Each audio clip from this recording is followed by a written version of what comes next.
Don't stay stuck. Never fear, because that's why the pivot is here. Never fear, the pivot is here. Anyway.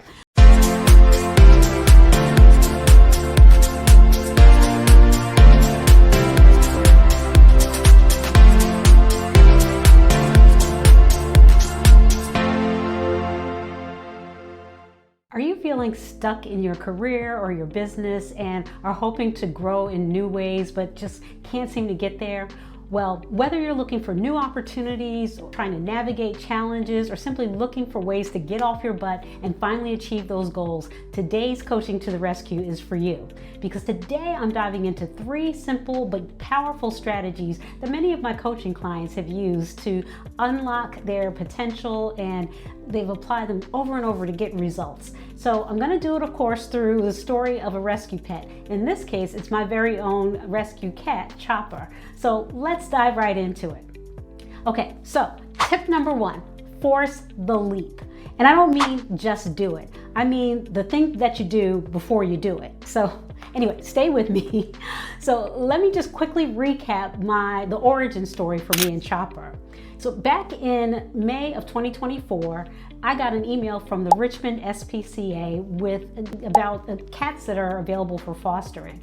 And I saw the most adorable cat named Shake and Bake. How can you deny that cute little face?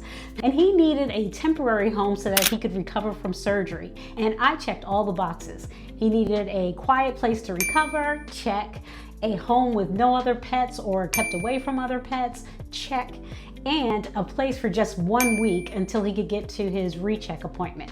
Check, check, check, and triple check, right? So I decided to go ahead and look into fostering. And here's the catch.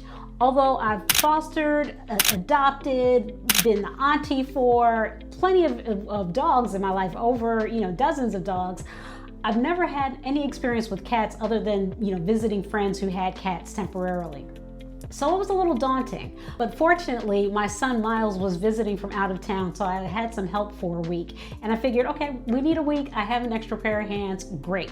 But I still had my reservations, and I clicked on the link to figure out pickup times and to get more information, and then this window popped up that said, congratulations, basically, you're registered to foster Shake and Bake. So I realized, all right, I've already committed, I don't want to back out. So I decided to give myself the weekend to get to know a little bit about what it would take and then pick them up on that Monday. So I spent the entire weekend combing through YouTube, thanks Jackson Galaxy, looking at the resources that the SPCA provided, etc. And then come Monday, I tell you, I could have studied to be a vet by then. That's how much I knew.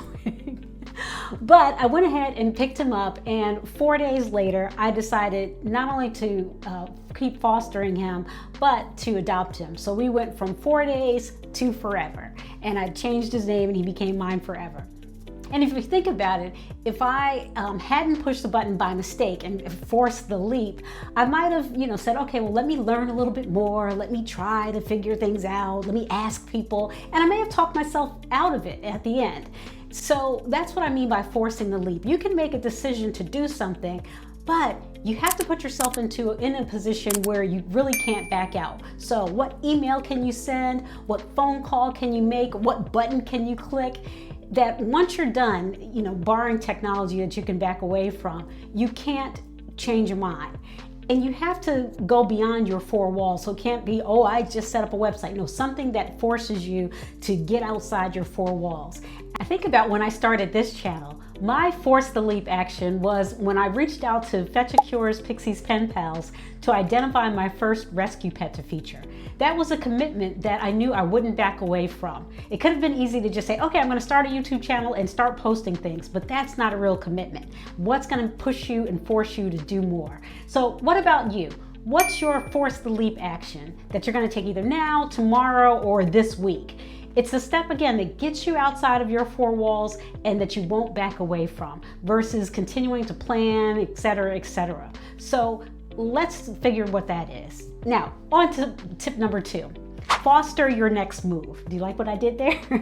So forget what Yoda says about do or do not. There is no try. Listen, young Jedi, unless you're going into battle to save the universe, there is lots of try. So back to Chopper, aka Big Chopper. I never had a cat, like I said before, so fostering was a great way to try it out and see if there was a potential fit. In fact, some rescue organizations allow for in-home pre-adoption trials. And if trial or fostering feels like a bad idea, honestly, there are so many benefits to you and to the pet and the shelter. The pet gets out of a noisy, sometimes stressful shelter environment. The organizations learn a little bit more about what they're like in real in-home situation, and you get to explore if there's the right fit with that particular pet. Couldn't be a better situation. And in the same way, you don't have to take a big leap all the time. You can try to foster your next move. You know, it's not that all or nothing, pass or fail mentality. It's really thinking about how can I test something out, experiment, practice, or take that smallest possible step. Like joining a volunteer organization or employee group so you can practice new skills like event planning, project management, or communications, maybe presenting to your team before you have to present at a large event. Maybe it's creating what they call a minimum viable product, just something really simple to start getting feedback as soon as possible, because what you think is a great idea really isn't until you get that feedback. So I think about in any situation, especially when things feel a little daunting, ask yourself, what can I try? How can I experiment? What portion of this can I just put out there to get data, feedback as soon as possible? And then simply stay curious about the results. And if something doesn't go as planned, well, it's just an experiment. So you can always say, all right, let's see what else I might tweak or what I might do differently. So I encourage you, I even have a guide that talks about how you can build confidence just from tuning in, trying something out, getting the feedback, and then tweaking the results. So look for that in the downloads. So I encourage you again, fostering your next move. It takes a ton of pressure off, really focuses you on growth and helps you build that confidence on those fostered experiments that eventually lead to successes. Even if those perfect conditions that you're waiting for never materialize, because they likely won't. All right, finally, tip number 3, pivot, don't pine. Let's say your experiment didn't go so well, and you've learned some valuable things along the way, and you may even need to switch gears and change direction completely. Don't stay stuck. Never fear, because that's why the pivot is here. Never fear, the pivot is here. Anyway, when I decided to keep Chopper, I had a crush of new toys, tools, kitty litters, scratching posts, food, all kinds of things. And he showed me over time which things he preferred, and I leaned into, what I learned and what might be healthier, all of those things. But sometimes it was frustrating and it often felt never ending, but it was necessary. And let's be honest, there's probably something that you need to pivot towards or pivot away from rather than staying on the same thing. Just like I pivoted toys and pivoted cat litter. So, if you just move on rather than staying stuck, recognize that you can go back to whatever it was before, but then you'll be wiser, you will have learned more, and you don't have to just stick with it until you drive it to, infinity, to nothingness. I have a client, for instance, who multi-million-dollar business, and if you look at some of their earlier materials and the earlier employees and websites and all those things, and the services they offered, far cry from where they are now. But the founder and CEO wasn't afraid to pivot, wasn't afraid to recognize if things weren't going a certain direction, weren't going well, then we're going to shift gears and go in another way. We're not going to stay stuck. We're not going to have analysis of paralysis. We're just going to try something new and go in that direction. Sometimes that may feel a little chaotic, but it's better than the alternative of just staying with something that clearly isn't working. It's like President Obama once said, change will not come if we wait for some other person or some other time. We are the ones we've been waiting for. We are the change we seek. And it's not just about social change. When you think about your professional growth or growing your business, stop waiting for some other person or some other time. Think about where you've been sitting and just staying stuck, and commit to making a pivot this week if you need to.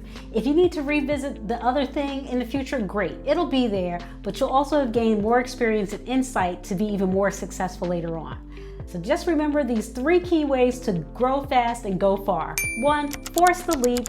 foster your next move, and pivot, don't pine.